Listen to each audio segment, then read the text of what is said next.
Bonjour, bienvenue sur Bible 365. Nous sommes contents que vous soyez avec nous aujourd'hui, pour écouter la lecture du livre d'Ésaïe chapitre 29 à 33. Si vous êtes nouveau, s'il vous plaît abonnez-vous à la chaîne, aimez et partagez-la pour encourager quelqu'un d'autre à écouter la Bible cette année. Bonne écoute. Ésaïe, chapitre 29. Malheur à Ariel, cité dont David fit sa demeure. Ajoutez année à année, laissez les fêtes accomplir leur cycle. Puis j'assiégerai Ariel. Il y aura des plaintes et des gémissements, et la ville sera pour moi comme un Ariel. Je t'investirai de toutes parts, je te cernerai par des postes armés, j'élèverai contre toi des retranchements. Tu seras abaissé, ta parole viendra de terre, et les sons en seront étouffés par la poussière. Ta voix sortira de terre comme celle d'un spectre, et c'est de la poussière que tu murmureras tes discours. La multitude de tes ennemis sera comme une fine poussière, cette multitude de guerriers sera comme la balle qui vole, et cela tout à coup, en un instant. C'est de l'Éternel des armées que viendra le châtiment, avec des tonnerres, des tremblements de terre et un bruit formidable, avec l'ouragan et la tempête, et avec la flamme d'un feu dévorant. Et, comme il en est d'un songe, d'une vision nocturne, ainsi en sera-t-il de la multitude des nations qui combattront Ariel, de tous ceux qui l'attaqueront, elle et sa forteresse, et qui la serreront de près. Comme celui qui a faim rêve qu'il mange, puis s'éveille, l'estomac vide, et comme celui qui a soif rêve qu'il boit, puis s'éveille, épuisé et languissant. Ainsi en sera-t-il de la multitude des nations qui viendront attaquer la montagne de Sion. Soyez stupéfaits et étonnés, fermez les yeux et devenez aveugles. Ils sont ivres, mais ce n'est pas de vin. Ils chancellent, mais ce n'est pas l'effet des liqueurs fortes. Car l'Éternel a répandu sur vous un esprit d'assoupissement. Il a fermé vos yeux, il a voilé vos têtes. Toute la révélation est pour vous comme les mots d'un livre cacheté que l'on donne à un homme qui sait lire, en disant « Lis donc cela » et qui répond « Je ne le puis, car il est cacheté » ou comme un livre que l'on donne à un homme qui ne sait pas lire, en disant « Lis donc cela » et qui répond « Je ne sais pas lire ». Le Seigneur dit « Quand ce peuple s'approche de moi, il m'honore de la bouche et des lèvres, mais son cœur est éloigné de moi, et la crainte qu'il a de moi n'est qu'un précepte de tradition humaine. C'est pourquoi je frapperai encore ce peuple par des prodiges et des miracles, et la sagesse de ces sages périra, et l'intelligence de ces hommes intelligents disparaîtra. Malheur à ceux qui cachent leurs desseins pour les dérober à l'Éternel, qui font leurs œuvres dans les ténèbres, et qui disent « Qui nous voit et qui nous connaît ?» Quelle perversité est la vôtre! Le potier doit-il être considéré comme de l'argile, pour que l'ouvrage dise de l'ouvrier « Il ne m'a point fait » pour que le vase dise du potier « Il n'a point d'intelligence » Encore un peu de temps, et le Liban se changera en verger, et le verger sera considéré comme une forêt. En ce jour-là, les sourds entendront les paroles du livre, et, délivrés de l'obscurité et des ténèbres, les yeux des aveugles verront. Les malheureux se réjouiront de plus en plus en l'Éternel, et les pauvres feront du Saint d'Israël le sujet de leur allégresse. Car le violent ne sera plus, le moqueur aura fini, et tous ceux qui veillaient pour l'iniquité seront exterminés, ceux qui condamnaient les autres en justice, tendaient des pièges à qui défendait sa cause à la porte, et violaient par la fraude les droits de l'innocent. C'est pourquoi ainsi parle l'Éternel à la maison de Jacob, lui qui a racheté Abraham. Maintenant Jacob ne rougira plus. Maintenant son visage ne pâlira plus. Car, lorsque ses enfants verront au milieu d'eux l'œuvre de ses mains, ils sanctifieront mon nom. Ils sanctifieront le Saint de Jacob, et ils craindront le Dieu d'Israël. Ceux dont l'esprit s'égarait acquerront de l'intelligence, et ceux qui murmuraient recevront instruction. Ésaïe, chapitre 30. Malheur, dit l'Éternel, aux enfants rebelles, qui prennent des résolutions sans moi et qui font des alliances sans ma volonté, pour accumuler péché sur péché. Qui descendent en Égypte sans me consulter, pour se réfugier sous la protection de Pharaon et chercher un abri sous l'ombre de l'Égypte. La protection de Pharaon sera pour vous une honte, et l'abri sous l'ombre de l'Égypte une ignominie. Déjà ses princes sont à Tsoan, et ses envoyés ont atteint Anès. Tous seront confus au sujet d'un peuple qui ne leur sera point utile, ni pour les secourir, ni pour les aider, mais qui fera leur honte et leur opprobre. Sentence des bêtes du Midi. À travers une contrée de détresse et d'angoisse, d'où viennent la lionne et le lion, la vipère et le dragon volant, ils portent à Dodan leur richesse, et sur la bosse des chameaux leur trésor, un peuple qui ne leur sera point utile. Car le secours de l'Égypte n'est que vanité et néant. C'est pourquoi j'appelle cela du bruit qui n'aboutit à rien. Va, maintenant, écris ces choses devant eux sur une table et grave-les dans un livre, afin qu'elles subsistent dans les temps à venir, éternellement et à perpétuité. Car c'est un peuple rebelle, ce sont des enfants menteurs, des enfants qui ne veulent point écouter la loi de l'Éternel, qui disent aux voyants « Ne voyez pas !» et aux prophètes « Ne nous prophétisez pas des vérités, dites-nous des choses flatteuses, prophétisez des chimères. Détournez-vous du chemin, écartez-vous du sentier, éloignez de notre présence le Saint d'Israël. » C'est pourquoi ainsi parle le Saint d'Israël. Puisque vous rejetez cette parole, que vous vous confiez dans la violence et dans les détours et que vous les prenez pour appui, ce crime sera pour vous comme une partie crevassée qui menace ruine et fait saillie dans un mur élevé, dont l'écroulement arrive tout à coup en un instant. Il se brise comme se brise un vase de terre, que l'on casse sans ménagement et dont les débris ne laissent pas un morceau pour prendre du feu au foyer ou pour puiser de l'eau à la citerne. Car ainsi a parlé le Seigneur, l'Éternel, le Saint d'Israël, c'est dans la tranquillité et le repos que sera votre salut, c'est dans le calme et la confiance que sera votre force. Mais vous ne l'avez pas voulu. Vous avez dit « Non, nous prendrons la course à cheval. » C'est pourquoi vous fuirez à la course. Nous monterons des coursiers légers. C'est pourquoi ceux qui vous poursuivront seront légers. 1000 fuiront à la menace d'un seul, et, à la menace de 5, vous fuirez, jusqu'à ce que vous restiez comme un signal au sommet de la montagne, comme un étendard sur la colline. Cependant l'Éternel désire vous faire grâce, et il se lèvera pour vous faire miséricorde. Car l'Éternel est un Dieu juste. Heureux tous ceux qui espèrent en lui. Oui, peuple de Sion, habitant de Jérusalem, tu ne pleureras plus. Il te fera grâce quand tu crieras. Dès qu'il aura entendu, il t'exaucera. Le Seigneur vous donnera du pain dans l'angoisse et de l'eau dans la détresse. Ceux qui t'instruisent ne se cacheront plus, mais tes yeux verront ceux qui t'instruisent. Tes oreilles entendront derrière toi la voix qui dira « Voici le chemin, marchez-y. » Car vous iriez à droite ou vous iriez à gauche. Vous tiendrez pour souiller l'argent qui recouvre vos idoles et l'or dont elles sont revêtues. Tu en disperseras les débris comme une impureté. Hors d'ici, leur diras-tu. Alors il répandra la pluie sur la semence que tu auras mise en terre, et le pain que produira la terre sera savoureux et nourrissant. En ce même temps, les troupeaux paîtront dans de vastes pâturages. Les bœufs et les ânes, qui labourent la terre, mangeront un fourrage salé, qu'on aura vanné avec la pelle et le vanne.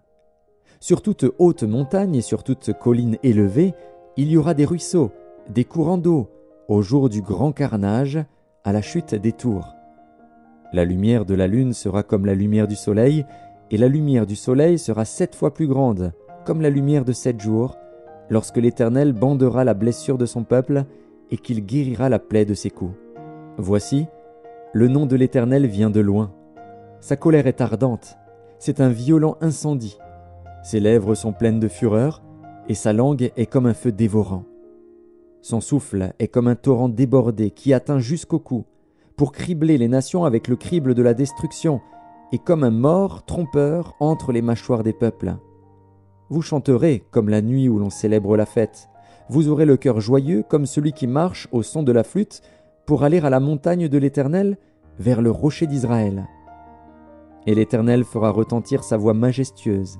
Il montrera son bras prêt à frapper, dans l'ardeur de sa colère, au milieu de la flamme d'un feu dévorant, de l'inondation, de la tempête et des pierres de grêle. À la voix de l'Éternel, l'Assyrien tremblera. L'Éternel le frappera de sa verge.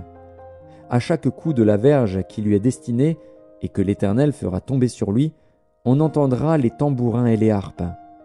L'Éternel combattra contre lui à main levée. Depuis longtemps un bûcher est préparé. Il est préparé pour le roi, il est profond, il est vaste.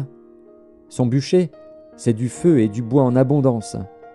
Le souffle de l'Éternel l'enflamme, comme un torrent de soufre. Ésaïe, chapitre 31. Malheur à ceux qui descendent en Égypte pour avoir du secours, qui s'appuient sur des chevaux et se fient à la multitude des chars et à la force des cavaliers, mais qui ne regardent pas vers le Saint d'Israël et ne recherchent pas l'Éternel. Lui aussi, cependant, il est sage, il fait venir le malheur et ne retire point ses paroles. Il s'élève contre la maison des méchants et contre le secours de ceux qui commettent l'iniquité. L'Égyptien est homme et non Dieu. Ses chevaux sont chair et non esprit. Quand l'Éternel étendra sa main, le protecteur chancellera, le protégé tombera, et tous ensemble, ils périront. Car ainsi m'a parlé l'Éternel.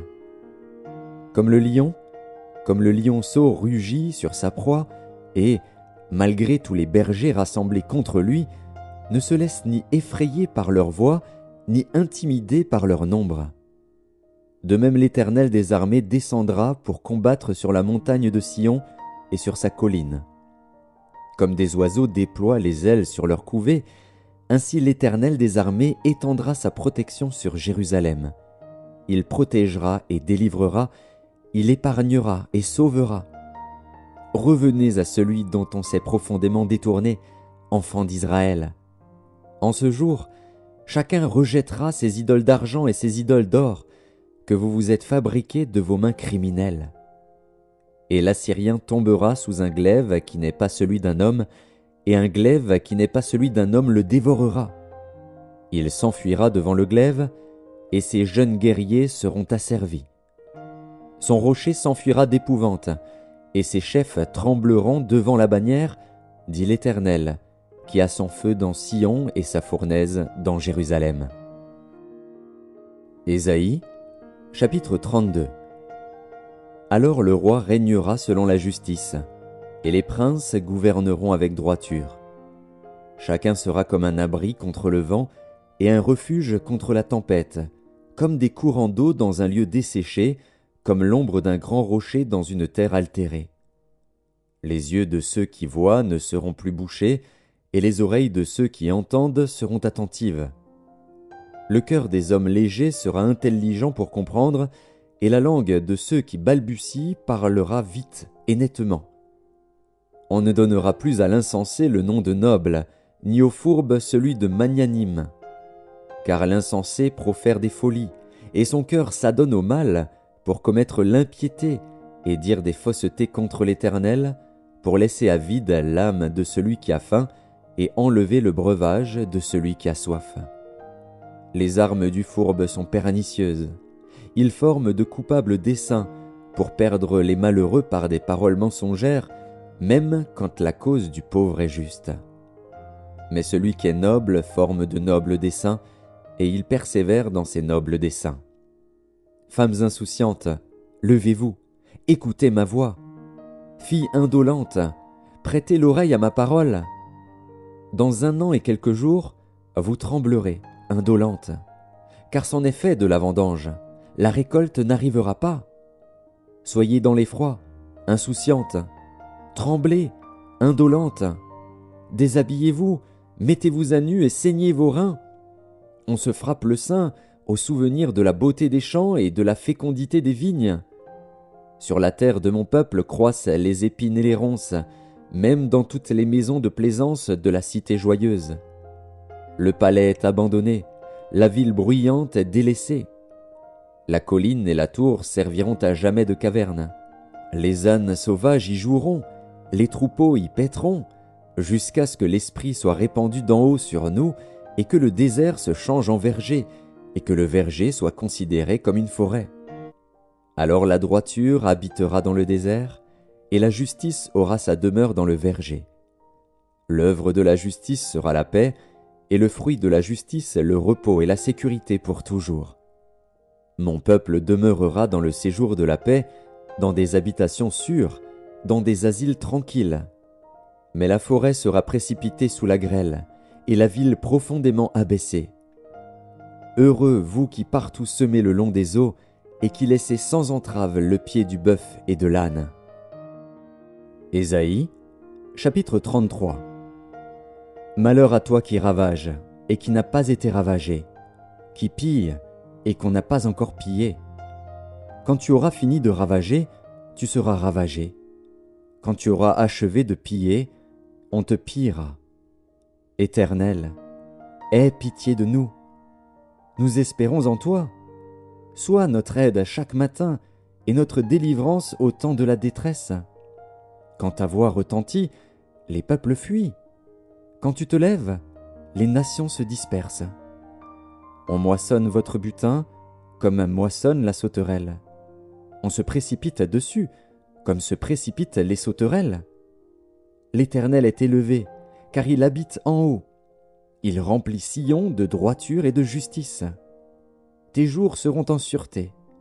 La sagesse et l'intelligence sont une source de salut. La crainte de l'Éternel, c'est là le trésor de Sion. Voici, les héros poussent des cris au dehors. Les messagers de paix pleurent amèrement. Les routes sont désertes, on ne passe plus dans les chemins. Il a rompu l'alliance, il méprise les villes, il n'a de respect pour personne. Le pays est dans le deuil, dans la tristesse. Le Liban est confus, languissant. Le Saron est comme un désert. Le Basan et le Carmel secouent leur feuillage. Maintenant je me lèverai, dit l'Éternel. Maintenant je serai exalté. Maintenant je serai élevé. Vous avez conçu du foin, vous enfanterez de la paille. Votre souffle, c'est un feu qui vous consumera. Les peuples seront des fournaises de chaux, des épines coupées qui brûlent dans le feu. Vous qui êtes loin, écoutez ce que j'ai fait. Et vous qui êtes près, sachez quelle est ma puissance. Les pécheurs sont effrayés dans Sion, un tremblement saisit les impies. Qui de nous pourra rester auprès d'un feu dévorant? Qui de nous pourra rester auprès de flammes éternelles? Celui qui marche dans la justice et qui parle selon la droiture, qui méprise un gain acquis avec extorsion, qui secoue les mains pour ne pas accepter un présent, qui ferme l'oreille pour ne pas entendre des propos sanguinaires, et qui se bande les yeux pour ne pas voir le mal, celui-là habitera dans des lieux élevés. Des rochers fortifiés seront sa retraite. Du pain lui sera donné, de l'eau lui sera assurée. Tes yeux verront le roi dans sa magnificence, ils contempleront le pays dans toute son étendue. Ton cœur se souviendra de la terreur. Où est le secrétaire? Où est le trésorier? Où est celui qui inspectait les tours? Tu ne verras plus le peuple audacieux, le peuple au langage obscur qu'on n'entend pas, à la langue barbare qu'on ne comprend pas. Regarde Sion, la cité de nos fêtes. Tes yeux verront Jérusalem, séjour tranquille, tente qui ne sera plus transportée, dont les pieux ne seront jamais enlevés et dont les cordages ne seront point détachés. C'est là vraiment que l'Éternel est magnifique pour nous. Il nous tient lieu de fleuves, de vastes rivières, où ne pénètre point de navire à rame et que ne traverse aucun grand vaisseau. Car l'Éternel est notre juge, l'Éternel est notre législateur, l'Éternel est notre roi, c'est lui qui nous sauve. Tes cordages sont relâchés. Il ne serre plus le pied du mât et ne tendent plus les voiles. Alors on partage la dépouille d'un immense butin. Les boiteux même prennent part au pillage. Aucun habitant ne dit « Je suis malade ». Le peuple de Jérusalem reçoit le pardon de ses iniquités.